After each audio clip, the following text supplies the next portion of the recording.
Hey, what's up, movers? I'm Coach Howe. I'm super excited to be here with you today. We are going over the Primal movement assessment. So there's a few things going on here. I really shouldn't take any more than 5 minutes of your time.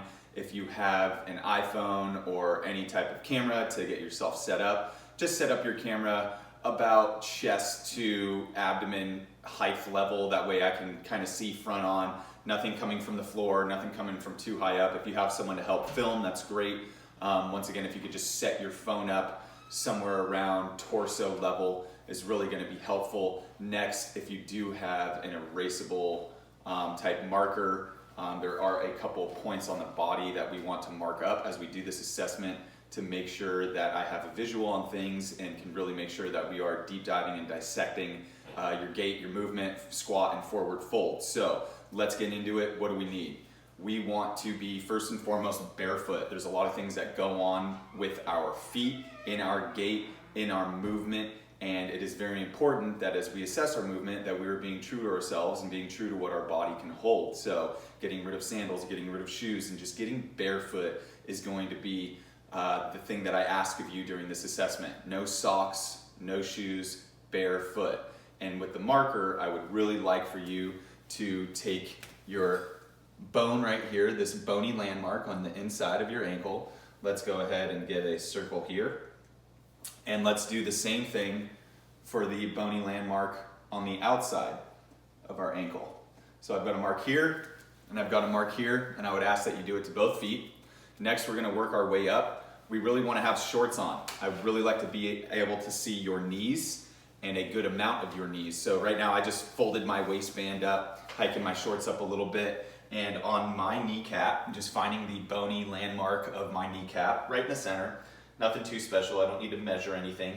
I'm just going to put a circle on the middle of my kneecaps.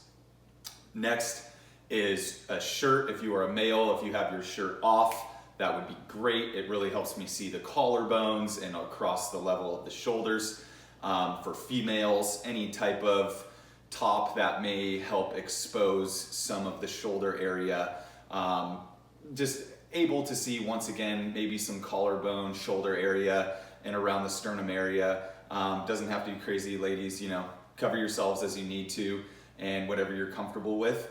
And then let's get started for what we need to do for this assessment. So now that we are all marked up, we no longer need our pen, but what we do need is to set ourselves up in a screen such as I am right here. Torso level, looking straight ahead at the camera, and the first thing that I would like you to do is just kind of bounce back and forth between each foot. Just want you to get comfortable, find your footing, show me what it's like to step and hold balance on one foot and the other, and it doesn't have to be holding balance here or holding balance here. We're just juggling back and forth between our feet. Once you've done this for me, please turn around. We'll do this one more time. We're just gonna find our balance between our feet. And that's step number one. Step number two, I would really like you to give me your best, your most true squat. So just standing still, if you can go down and squat and come back up, that's your best squat. For me, I have to compensate a little bit. My hands are out, that's totally fine. Whatever it is you need to do to get a squat to the ground and come back up. If you can only come here, that's totally fine. Give me your most true, accurate squat reading of you right now and go ahead and do that for me. Once you've done your squat facing the camera, please do your best forward fold. That is going to be heels on the ground, legs as straight as possible, bending over, touching the ground.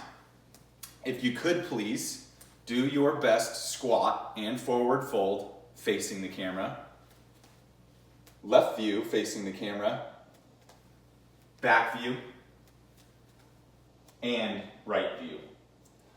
Once you've completed this, the last task for our assessment is going to be the walk and the run. With the camera set up just as it is now, please just take a few steps back, and maybe with a little bit more room than I have with myself, I'd really like to see about 5 to 10 strides. Just walk towards the camera and walk away from the camera. Once you've taken about 5 to 10 strides of a walk to and from the camera, please repeat with a run. It doesn't have to be a full sprint. It doesn't have to be the fastest you can go, but I would like you to go a little bit above a jog. Somewhere between a fast-paced jog and a run would be ideal. When we turn up our volume, when we go into longer strides and a faster paced run, it's really going to exacerbate the things that are going on during our gait pattern while we're walking. So I really appreciate you doing this for me. I'm really excited to dive in and dissect your assessment, and I'm even more excited to start moving with you. Thanks for being here with me. I'm Coach Howe. This is the Primal Movement Assessment. Let's get to it.